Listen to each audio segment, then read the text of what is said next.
All right, class, welcome up, welcome back. We talked about how we're going to be looking at the Parthenon and the Acropolis, which is a hill over the city last time, introduced the places. And then I want you to watch the page I posted about the classical orders from Khan Academy. But we'll talk about it here as well, but they'll explain a lot of things in a really nice way. The classical orders, which are kind of a decorative, they are decorative, way of dealing with post and lentil still construction.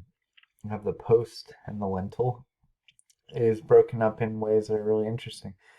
And we'll look at some of these on the Parthenon quite a bit. But the main thing I want to point out right now is the way to tell the difference between them and their history and their development is this part right here, which is called the capital of the column.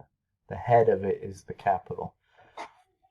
The oldest of them is the Doric and the most simple, then the Iconic, which has this like scroll form, and then the Corinthian, which has the acanthus leaves coming out.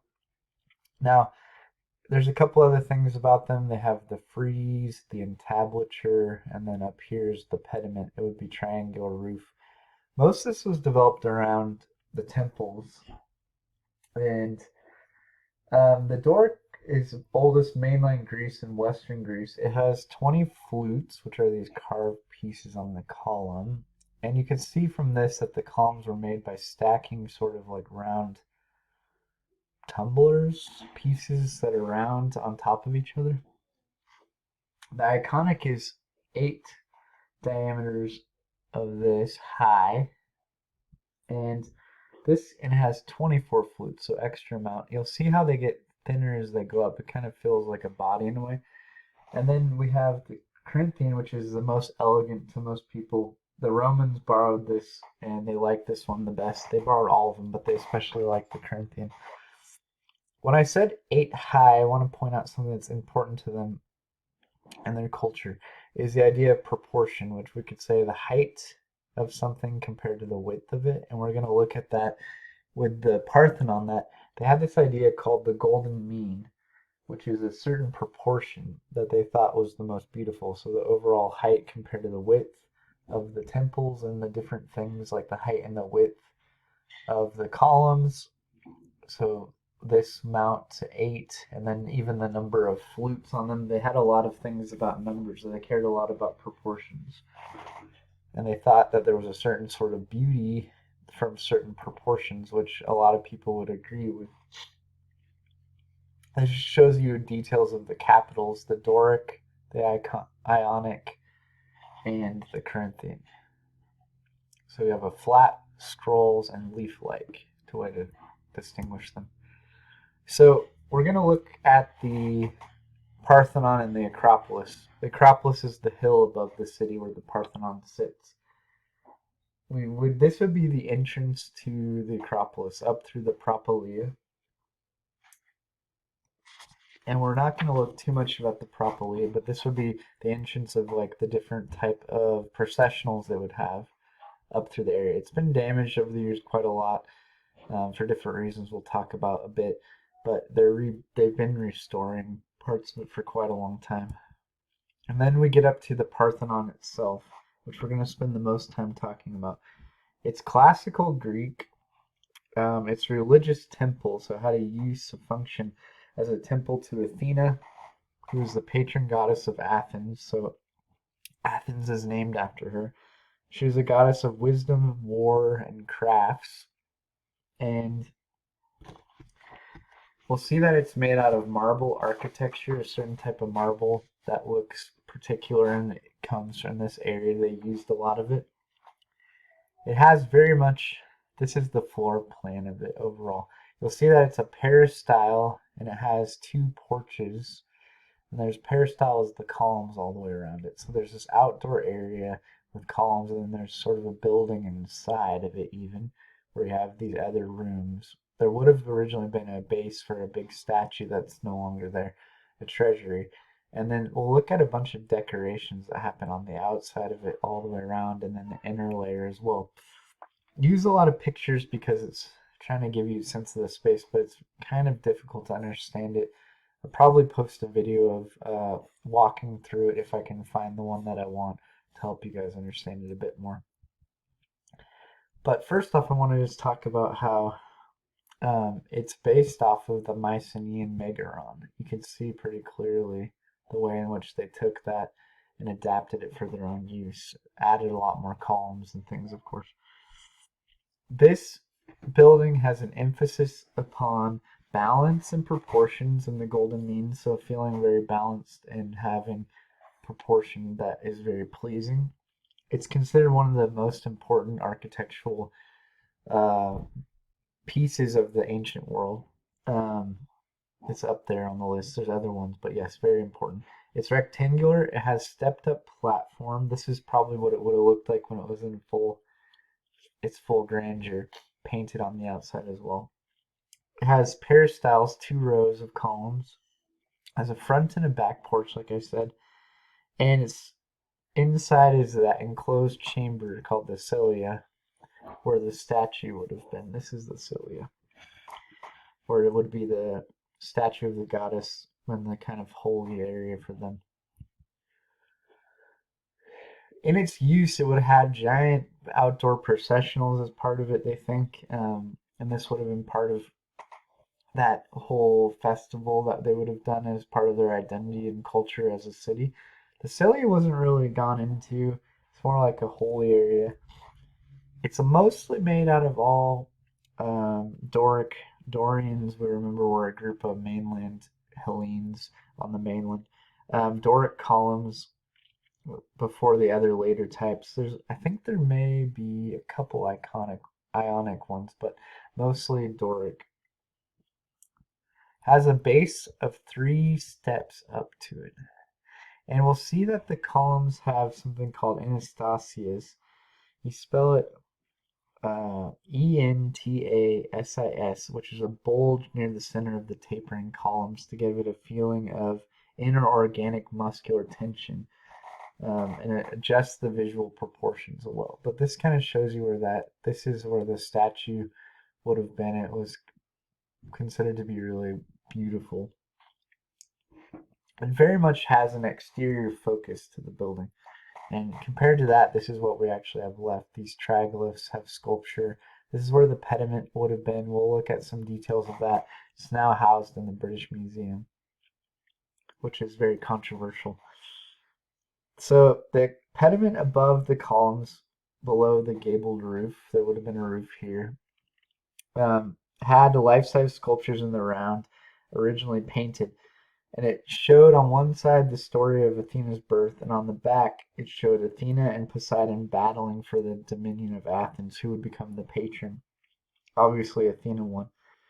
The metatopes are these rectangular panels of sculpture on the entablature, and there's a frieze around the whole building that it shows, and the triglyphs are these 3 lines here.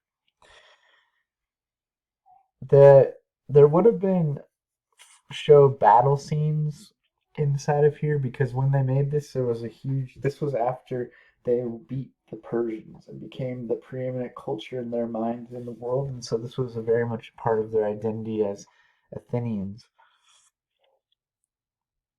They kind of serve as visual spacers, and people have said that the history is the idea of wooden beams, the end of the beam, but it almost creates like a pattern, like a spacer in a comic panel for me when I see it. There was also, this just points out, inside a continuous frieze here. These are the metatopes, pediment. See, kind of in the capital, and then the column ring, and then these are the different type of columns. So just look at the detail there. There's also a continuous frieze on the outside of the cilia, the inner part, and that had a lot of ideas about the processional to Athena with the men every year. So we'll look at some of that as well.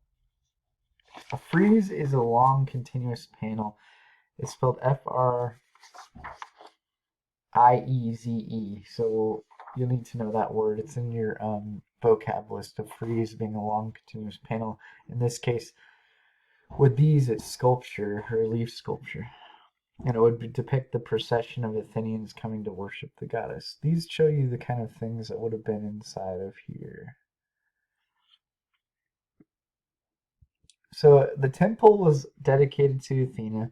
It was rebuilt after the Persian War, and there's a sculptural undertones throughout it of like mythological battle and also battle being celebrating their victory over the Persians. Even the idea of Athena and Poseidon fighting each other.